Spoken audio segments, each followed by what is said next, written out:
מה שאנחנו עושים היום זה פילינג לשפתיים על בסיס טבעי. אנחנו נשתמש במוצרים הבאים, בחומרים הבאים: סוכר לבן, דבש רגיל ושמן זית. יש פה כמות גדולה, אנחנו נשתמש רק בכף פלסטיק שאיתה אנחנו נאסוף את החומרים. מקלון כזה מעץ פשוט, אפשר גם להשתמש רק בכף או כפית, אפילו בחלק הזה כשאנחנו נערבב, למי שאין את המקלון. ואני מעדיפה להשתמש בכלי לערבוב כל החומרים. בכלי הזה זה כלי לערבוב רטבים, לאחסנה של רטבים, והוא מאוד מאוד שימושי בעניין הזה של הכנת הפילינג, כי אני אחר כך פשוט זורקת אותו לפח. אז אנחנו מתחילים. קודם כל אנחנו צריכים את הבסיס שאיתו אנחנו נשפשף את השפתיים כדי להסיר את האור היבש. לכל אחת מאיתנו בשימוש יומיומי בליפ גלוסים ובכלל מכל התנאי מזג האוויר יש הצטברות של אור יבש של השפתיים. זה לא משהו שהוא ניתן לראות, ואנחנו נסיר אותו בעזרת החומרים האלה. כמובן, כמו שאמרתי, הכל על בסיס טבעי. אז אנחנו לוקחים כף אחת של סוכר ואנחנו שמים בתוך הכלי. אנחנו משתמשים בכף אחת של דבש. זה כזה דבש טייק אווי, אז הוא כף אחת בדיוק.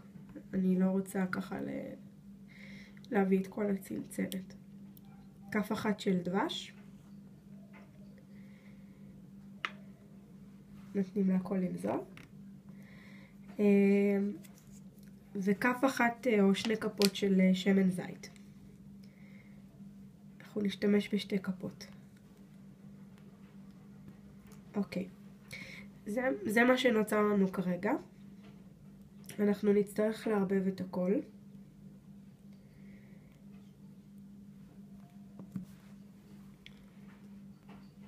מאוד חשוב להשתמש בכלים שהם נקיים, היות וזה חומר שאיתו אנחנו נוגעים בשפתיים, ושפתיים הן מאוד מאוד רגישות, לכן אני משתמשת גם בפלסטיק.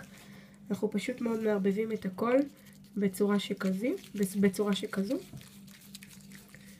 ממש ככה מערבבים שכל הסוכר יימס, שהכל יתחבר להיות חומר אחיד אחד. אופס, משהו פה התלכלך, הכל נפל.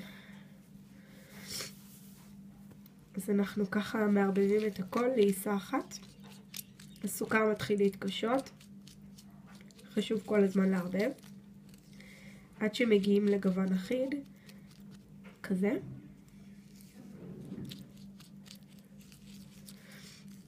חשוב גם לדעת שדבש הוא מאוד מאוד עשיר בוויטמינים, וגם שמן זית, והם ככה משאירים לחות מאוד מאוד טובה לעור, בייחוד לשפתיים שזה אור מאוד מאוד רגיש ואור מאוד מאוד דק. את כל העיסה הזו אנחנו לוקחים בצורה שכזו ומשפשפים את השפתיים, פשוט מאוד ככה, לא להיגאל. זה חומרים שגם אפשר לאכול כמובן, זה לא איזשהו משהו כימי, אז גם אם נכנס טיפה לפה זה בסדר. ועם זה אנחנו נשפשף את השפתיים. אני אעשה את הפעולה ואני אראה לכם את התוצאות.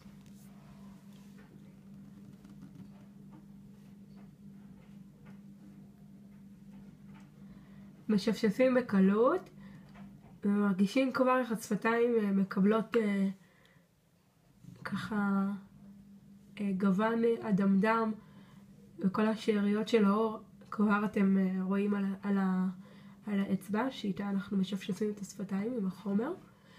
זה כמות גדולה מאוד של חומר, אפשר גם לשמור אותה לשימוש בפעם הבאה אם יש לכם מכסה לכלי הזה, אבל עדיף כל פעם לעשות מחדש.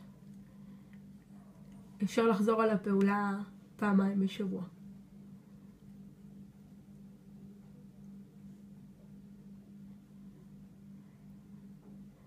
ככה חוזרים על זה כדקה, על השפשוף של השפתיים, של האור.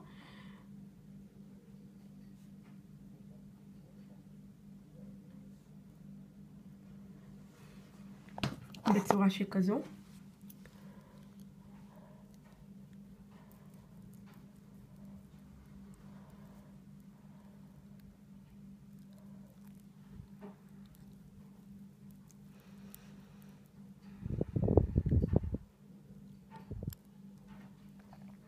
תתפלאו, אבל זה מאוד מתוק וטעים.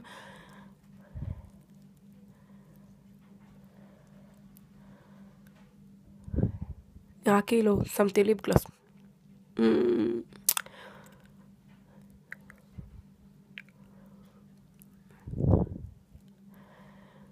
משאירים את החומר על השפתיים.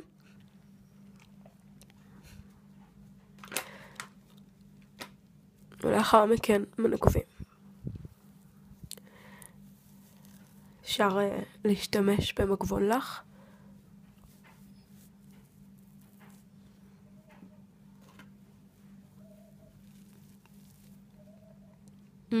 כולי סוכר.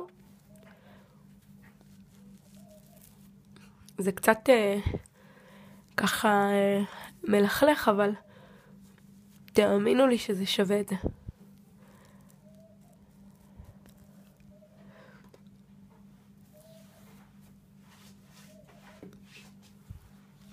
מנקים ככה את כל השפתיים.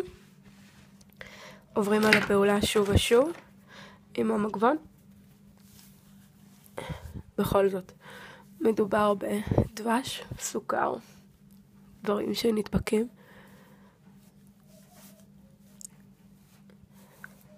לאחר מכן, רצוי לשים על השפתיים איזשהו חומר כמו לובלו אם יש, או איזושהי חמאת שיה טבעית. ואפשר לראות עד כמה השפתיים מאוד מאוד נעימות. אפשר לראות עד כמה הם... אני מתנצלת, אני עושה את הסרטון כשאני חולה, אבל אין ברירה. כמה הן מאוד נקיות, מאוד... אפילו הקו העליון שמעל השפתיים הוא הרבה יותר ברור עכשיו. זהו, שיהיה בהצלחה. את התחושה אתם תרגישו אחרי שתנסו.